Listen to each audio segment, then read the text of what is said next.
बच्चों, कैसे हैं आप सब। उम्मीद करती हूँ कि आप सभी घर पर स्वस्थ होंगे। बच्चों, आज आपके पाठ्यक्रम का जो मैं आज आपको पढ़ाने जा रही हूँ वो टॉपिक है पत्र लेखन। पत्र लेखन आपके राइटिंग पार्ट में है। पत्र लेखन, इसे इंग्लिश में लेटर राइटिंग भी कहते हैं। तो पत्र लेखन आज हम पढ़ने वाले हैं और पत्र लेखन के प्रकार के बारे में पढ़ने वाले हैं और उन प्रकारों में हम सबसे पहले कौन सा प्रकार पढ़ेंगे ये जानने वाले हैं आज। तो चलिए शुरू करते हैं।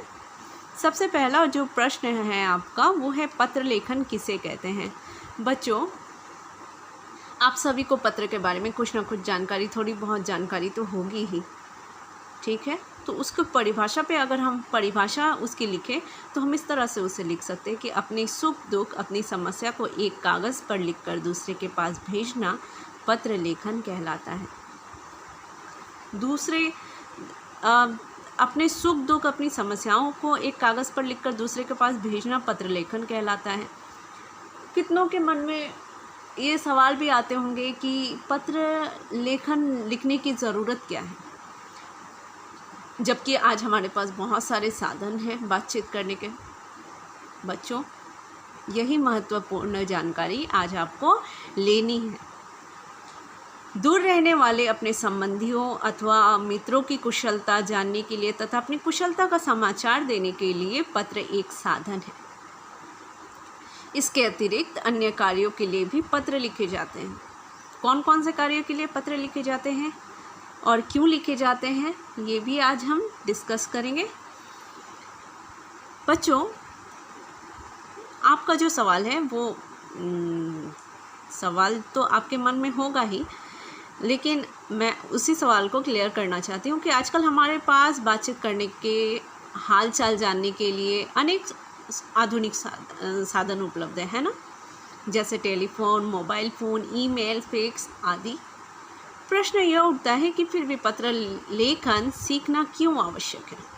पत्र लिखना महत्वपूर्ण ही नहीं अपितु अत्यंत आवश्यक है। कैसे? जब आप विद्यालय नहीं जा पाते तब अवकाश के लिए प्रार्थना पत्र लिखना पड़ता है या नहीं। सरकारी व निजी संस्थाओं के अधिकारियों को अपनी समस्याओं आदि की जानकारी देने के लिए पत्र लिखना पड़ता है। फ़ोन आदि पर बातचीत अस्थायी होती है। इसके विपरीत लिखित दस्तावेज स्थायी रूप ले लेते हैं। तो ये लिखित दस्तावेज जो है आपकी रिकॉर्ड के तौर पर रहती हैं लोगों के पास, तो ये ज़रूरी है, महत्वपूर्ण है। और आप पत्र लेखन में कुछ आवश्यक बातों को भी आपको गौर करना होगा कि पत्र लेखन लिखते समय हमें किन किन बातों का ध्यान रखना चाहिए, जिसके लिए हमें किन किन बातों का ध्यान रखना चाहिए पत्र लिखते समय। हमें पत्र लिखते समय इन बातों का ध्यान रखना चाहिए। सबसे पहली बात कि जिसके लिए पत्र लिखा जाए उसके लिए पद के अनुसार शिष्टाचारपूर्ण शब्दों का प्रयोग करना चाहिए। शिष्टाचारपूर्ण, एकदम शिष्टता होनी चाहिए उस पत्र में। आपकी भाषा जो है वो शिष्टाचार होनी चाहिए आपकी भाषा में। उनका बहुत ही आदर के साथ पत्र में बात करना चाहिए। दूसरा जो है, पत्र में हृदय के भाव स्पष्ट रूप से व्यक्त होने चाहिए। आप क्या कहना चाहते हैं, आप क्या समझाना चाहते हैं। पत्र की भाषा सरल एवं शिष्ट होनी चाहिए, जैसा कि मैंने आपको पहले बताया। दूसरी बात कि पत्र में बेकार की बातें नहीं लिखनी चाहिए, उसमें केवल मुख्य विषय के बारे में ही लिखना चाहिए। पत्र में आशय व्यक्त करने के लिए छोटे वाक्य का प्रयोग करना चाहिए। पत्र प्राप्तकर्ता की आयु, संबंध, योग्यता आदि को ध्यान में रखते हुए भाषा का प्रयोग करना चाहिए। अनावश्यक विस्तार से बचना चाहिए। पत्र में लिखी वर्तनी शुद्ध व लेख स्वच्छ होना चाहिए। वर्तनी स्पेलिंग और आपका हैंडराइटिंग जो है वो एकदम शुद्ध और सरल होनी चाहिए और साफ़ सुथरी होनी चाहिए। नेक्स्ट है, पत्र भेजने वाला तथा पत्र पाने वाला आदि स्पष्ट रूप से लिखे होने चाहिए, उसका पता और नाम। नेक्स्ट क्या है, पत्र के विषय से नहीं भटकना चाहिए, यानी व्यर्थ की बातों का उल्लेख नहीं करना चाहिए अपने पत्र में। आप किस कारण से पत्र लिख रहे हैं, इन सब बातों पे ज़्यादा गौर करना है, ना कि कुछ अलग बातों पे जिसके लिए आपने पत्र लिखा है वो नहीं लिखकर आपने कुछ अलग अलग बातें लिखी हुई है। तो इन सब बातों का आपको पत्र में ध्यान रखना है, ठीक है। तो देखिए पत्र के अब प्रकार, पत्र के यहाँ पे कितने प्रकार है, पत्र के यहाँ 2 प्रकार होते हैं। सबसे पहला है औपचारिक पत्र, दूसरा अनौपचारिक पत्र। तो हमें कौन सा पढ़ना है, हमें सबसे पहले पढ़ना औपचारिक पत्र। अनौपचारिक पत्र हम हाफ ईयरली में पढ़ेंगे, हाफ ईयरली के कोर्स में, ठीक है। तो औपचारिक पत्र क्या है, देखिए, जो पत्र उन लोगों को लिखे जाते हैं जिनसे हमारा व्यक्तिगत संबंध नहीं होता है, ऐसा भी हम बोल सकते हैं कि जिन व्यक्तियों के साथ हमारे पारिवारिक संबंध नहीं होते, हमारी फैमिली रिलेशन नहीं होती है उनके साथ में, तो पारिवारिक संबंध जिनके साथ नहीं होती है उन लोगों को लिखे जाने वाले पत्र क्या कहलाते हैं, औपचारिक पत्र कहलाते हैं। औपचारिक पत्र के अंतर्गत 2 ऐसे पत्र आते हैं, जो है व्यावसायिक पत्र और दूसरा है आवेदन पत्र। व्यावसायिक पत्र में जैसे अधिकारी को, संपादक को, इस तरह के लिखे जाने वाले पत्र, पुस्तक विक्रेता को, इस तरह के लिखे जाने वाले पत्र व्यावसायिक पत्र। और आवेदन पत्र क्या होता है, जो प्रधानाचार्य को लिखते हैं, अवकाश के लिए लिखते हैं, या फिर किसी और चीज़ के लिए, स्कूल से रिलेटेड कोई भी बात जो आपको बतानी है अपने प्रधानाचार्य को, तब हम यहाँ पे आवेदन पत्र में ये सारी चीज़ें लिखते हैं। बच्चों, ये औपचारिक पत्र का प्रारूप है। प्रारूप का मतलब होता है फॉर्मेट है ये। तो हमें अगर किसी प्रधानाचार्य को अपने अवकाश के लिए पत्र लिखना है तो हम किस तरह से लिखेंगे, तो इस फॉर्मेट में आप अच्छे से समझ जाएंगे कि आप किस तरह से पत्र लिखेंगे। ये फॉर्मेट है आपका। सबसे पहला है कि जिसे पत्र लिखा गया है। देखिए, पत्र जब हम शुरुआत करेंगे तो हमेशा से शुरुआत आपकी लेफ़्ट हैंड साइड से होनी चाहिए, जैसा कि मैंने किया है, और लेफ़्ट हैंड साइड में ही ख़त्म होनी चाहिए। आप अगर पत्र लेफ़्ट हैंड साइड से नहीं शुरू करके इधर उधर से शुरू करेंगे तो एग्ज़ाम में आपके मार्क्स भी कट सकते हैं। तो इस बात का आप ध्यान रखिएगा कि हर विषय, हर टॉपिक, आपकी हर लाइन आपकी एक साथ मिली हुई हो और एकदम क्या कहें कि लाइन बाय लाइन होनी चाहिए आपकी हर टॉपिक, और लेफ़्ट हैंड साइड ही होनी चाहिए। तो ये चीज़ का आप ख्याल रखिएगा। तो सबसे पहला फॉर्मेट में क्या है कि जिसे पत्र लिखा गया है, जिसे पत्र लिखा गया है, आप क्वेश्चन के आधार पर आप देखेंगे कि आपको किसे पत्र लिखना है, तो आप उस तरह से यहाँ पे आप मेंशन करेंगे उसका नाम और पता। फिर उसके बाद से आता है विषय। तो विषय भी क्वेश्चन से रिलेटेड है कि आपको किस विषय पर अपना पत्र लिखना है। तो यहाँ पे विषय भी आप छोटा सा एक यहाँ पे लिखेंगे विषय के जगह पे। विषय के बाद आता है संबोधन। संबोधन मतलब अब बुलाना, जैसे आप पत्र लिख रहे हैं, अब उनको किस तरह से आप संबोधित करेंगे, तो वो यहाँ पे आपको लिखना है। इन सब चीज़ों के लिए मैंने पीछे चार्ट दिया हुआ है, आप वो देख लेंगे तो आप समझ जाएंगे कि संबोधन में आपको प्रधानाचार्य को क्या लिखना होगा। नेक्स्ट आपका जो लाइन है वो यहाँ से आपका मेन पत्र शुरू होता है कि अवकाश लेने का कारण। संबोधन के ठीक नीचे से आप अपना पत्र शुरू करेंगे कि आप अवकाश क्यों लेना चाहते हैं, किस लिए लेना चाहते हैं, कितने दिनों के लिए लेना चाहते हैं। तो ये सारी चीज़ें आपका जो है वो पत्र का बॉडी होगा। तो वो आपको देखना है। अवकाश लेने का कारण में आपको अपने कारण बतानी है 2-3 लाइन में। उसके बाद पैराग्राफ चेंज करके आप लिख सकते हैं अवकाश की अवधि, आपको कितने दिनों की छुट्टी चाहिए ये बताना है, आपको कितने से कितने दिनों तक की छुट्टी चाहिए। अवधि मतलब समय होता है, ठीक है।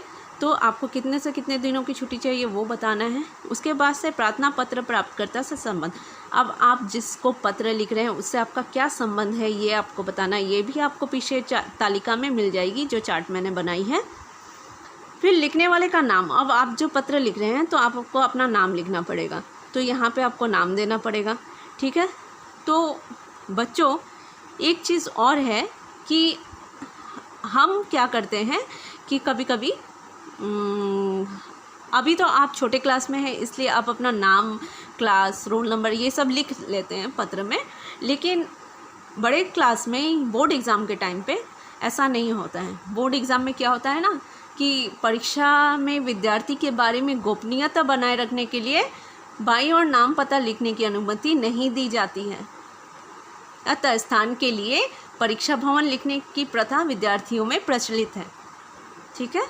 दूसरा ये है कि यदि प्रार्थना पत्र अपने विद्यालय के प्राचार्य को लिखना हो तो पद और विद्यालय का नाम लिखने के बाद स्थान के बदले बस नगर, मतलब कि वहाँ पे आपको स्थान मेंशन नहीं करना है। और अंत में अपने हस्ताक्षर के स्थान पर आपको क ख ग लिखना चाहिए। यहाँ अपना अनुक्रमांक क्या होता है, रोल नंबर होता है, भी नहीं लिखना चाहिए, बल्कि उसके स्थान पर XX लिखना चाहिए। तो यहाँ पर आपके नाम की जगह पर आप क ख ग घ लिख सकते हैं। आप अपने स्थान, अपना एड्रेस लिखने की जगह पर परीक्षा भवन लिख सकते हैं और अनुक्रमांक की जगह पर XXX लिख सकते हैं। ऐसा इसलिए किया जाता है ताकि जो गोपनीयता है वो बनी रहे एक विद्यार्थी की। तो छोटे क्लास में आप लिख लेते हैं, लेकिन मैं चाहूँगी कि आप अभी से ही उस तरह के पत्र लिखें, इस नियम को लेकर चलें, ताकि आपको बड़े क्लास में जाकर कुछ भी गलती का सामना ना करना पड़े। ठीक है। जैसा कि मैंने आपको बताया था, ये था आपका तालिका, ये है आपका तालिका। ये मैं आपको फ़ोटो दे दूँगी, यहाँ पे देख लेना है कि संबंध, आप जिसे पत्र लिख रहे हैं उसके साथ अगर आपका संबंध है तो क्या क्या संबंध हो सकते हैं, जैसे प्रधानाचार्य और प्रधानाचार्य। अब यहाँ पे देखिए कि अगर सर को पत्र लिखते हैं तो ये प्रधानाचार्य होगा, यानी य के पीछे आकार नहीं होगा। लेकिन अगर मैम को पत्र लिखते हैं तो यहाँ पे प्रधानाचार्या होगा।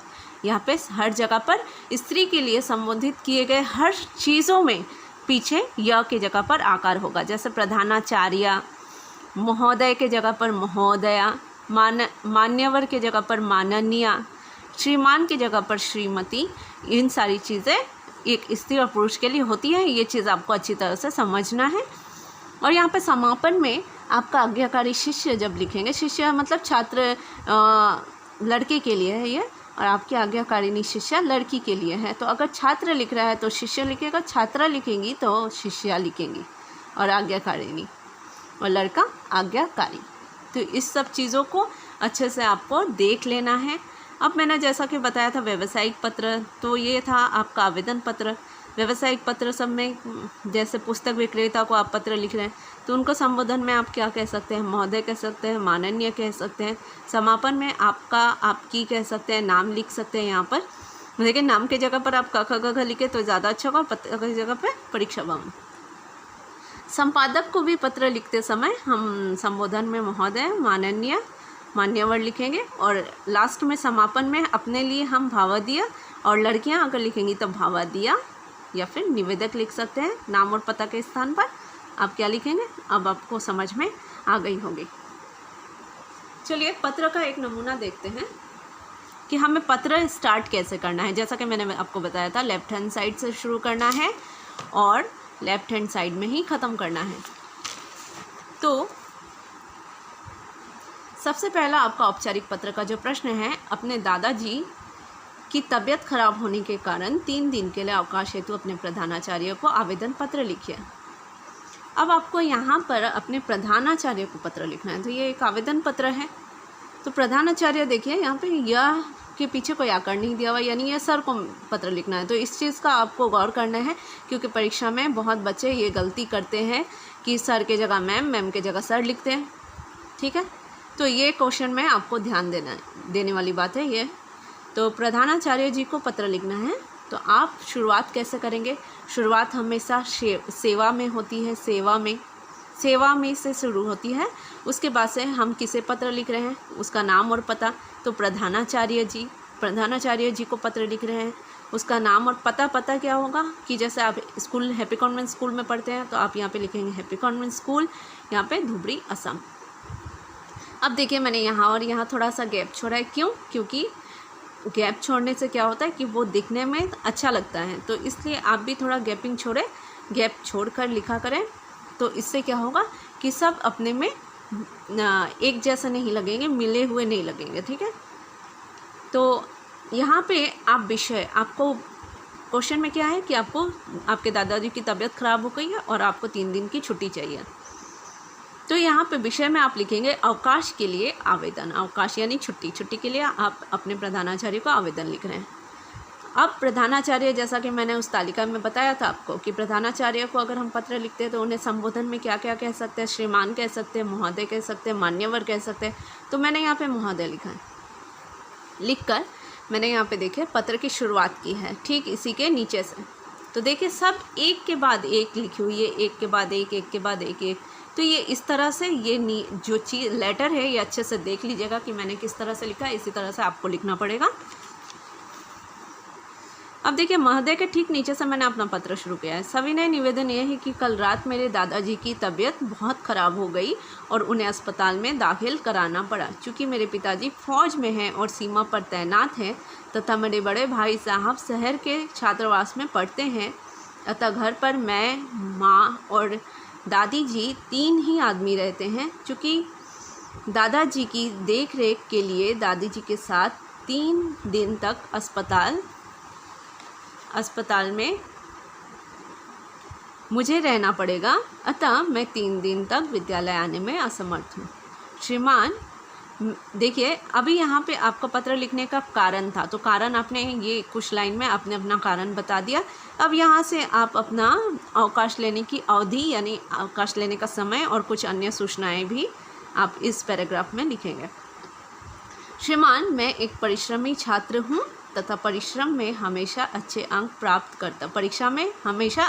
प्राप्त करता हूँ। मैं आपको विश्वास दिलाता हूँ कि इन दिनों में विद्यालय में कराया गया सारा कार्य शीघ्र ही पूरा कर लूँगा। अतः आप मुझे 15 मई 2020 से दिनांक 17 मई 2020 तक का अवकाश प्रदान करने की कृपा करें। अच्छा, अब समापन में क्या आता है, पत्र प्राप्तकर्ता से आपकी क्या संबंध है। पहले धन्यवाद देने के बाद से आप किसे पत्र लिख रहे हैं, प्रधानाचार्य को पत्र लिख रहे हैं, यानी आप उनके शिष्य हैं। तो आप यहाँ पे लिखेंगे, अगर लड़का लिख रहा है ये पत्र तो लिखेगा आपका आज्ञाकारी शिष्य, अगर लड़की लिख रही है ये पत्र तो लिखेगी आपकी आज्ञाकारिणी शिष्या। नाम की जगह पर क ख ग, कक्षा 7वीं स, दिनांक इतना।